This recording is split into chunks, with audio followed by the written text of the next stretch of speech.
Almost पूरा monsoon निकल चुका है और हम कहीं भी घूमने नहीं गए, तो सैटरडे को हम निकल पड़े इगतपुरी घूमने के लिए।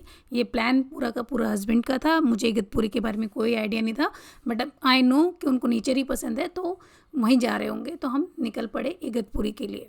मेरे देवर भी साथ में थे और जल्दी निकले थे हम सुबह सुबह कि फोर्ट पे चलेंगे और ट्रैकिंग करके आएंगे।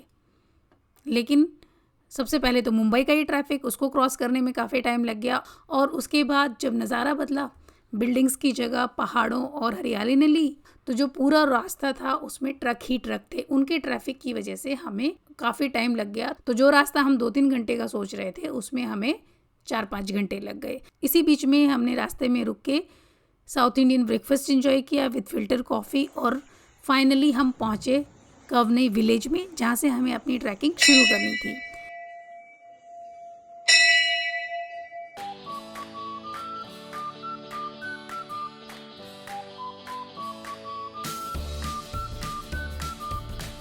सबसे पहले तो मूड ख़राब वहाँ की गंदगी देख के ही हो गया था कि काफ़ी कचरा पड़ा हुआ था रोड्स पे वहाँ पे।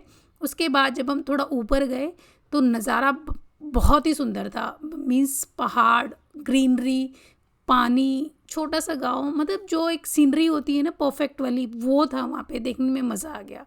लेकिन जब हम थोड़ा आगे बढ़े तो हमने देखा कि हमारे अलावा ट्रैकिंग पे और कोई जा ही नहीं रहा। हमारे साथ बच्चे भी थे, फोर्ट भी हमें दिख नहीं रहा था, तो ये आइडिया नहीं था कि कितना ऊपर और जाना पड़ेगा, और कोई ऐसे बताने वाला भी वहाँ पे नहीं था।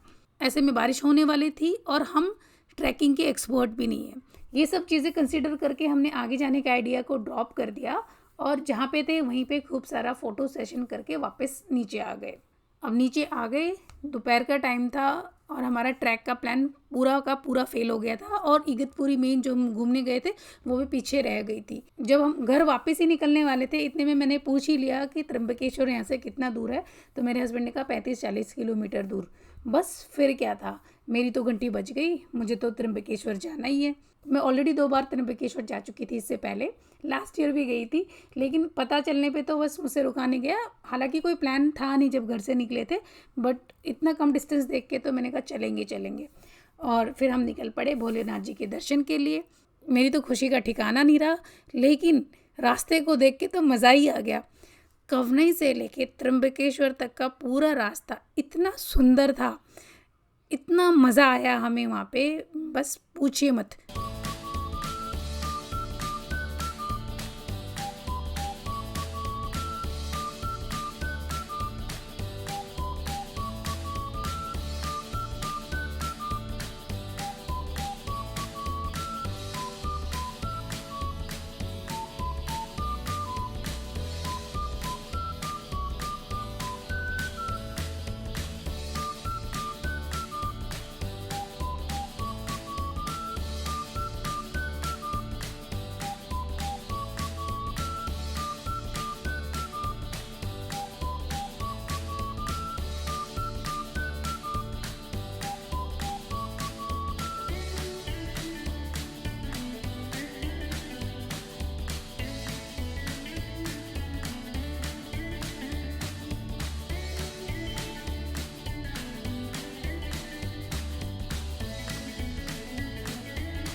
जो मूड ख़राब हुआ था ना, जो कि हम ट्रैकिंग नहीं कर पाए, वो अब सारा का सारा अच्छा हो गया। बीच में हम रुके, मज़े किए, और इसी तरह से मज़े करते करते हम भोलेनाथ के दरबार पहुंच गए।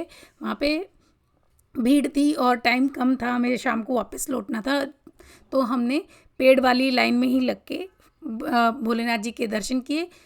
और तब तक हमारे जो फ़ोन की बैटरीज़ हैं वो जाने लगी थी, ज़्यादा उसमें बैटरी बची नहीं थी, तो फटाफट से हमने दर्शन किए। कोई ज़्यादा फ़ोटो शूट वहाँ पे किया नहीं, वैसे भी भगवान के दर्शन करने गए थे, और मछलियों को पाव की पार्टी करवाते हुए हम वापस आ गए।